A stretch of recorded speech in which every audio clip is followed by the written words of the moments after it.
दोस्तों हिकिड़ी रियल ऐं तमामु हिकिड़ी हक़ीक़त तव्हां सां पेश था कयूं। उमेद तव्हांखे पसंदि ईंदो ऐं हिन में तमामु बहितरीनु सम्झाणी आहे। दोस्तों हलूं था असल टॉपिक जे तरफ़। हिकिड़ी मिसाल आहे, चवंदा आहिनि त हिकु माखीअ जो कतरो ज़मीन ते किरी पियो।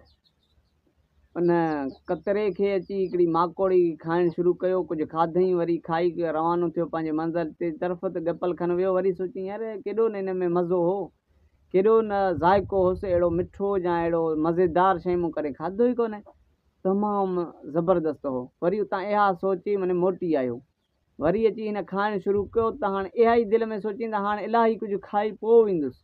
जॾहिं हीउ कुझु खाधई ऐं खाईंदे वियो त उन में हीउ विचुड़ी वियो। माखी जीअं चिकनाहट हूंदी आहे उन में, त हीउ क़ाबू थी वियो।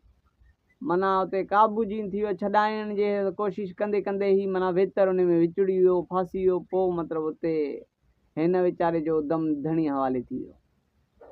दोस्तों चवंदा आहिनि त हीअ दुनिया जेका आहे उन माखीअ जे कतरे वांगुरु आहे।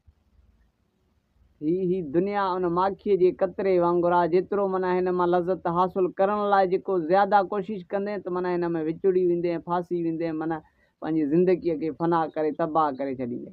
उन खां बहितर आहे जेका कुदरत पाण खे जेका जेतिरी अता कई उन ते माण्हू शुक्रियो अदा करे ऐं उन ते ई माण्हू ख़ुशि थी रहे ऐं उन खे ई पंहिंजे लाइ तमामु बहितर सोचे ऐं उन खां वधीक जीअं सोचियो ऐं वधीक हासिलु करण लाइ सोची त उहा माना इन हिसाब सां उते तबाह थी वेंदो। दोस्तों थैंक यू सो मच।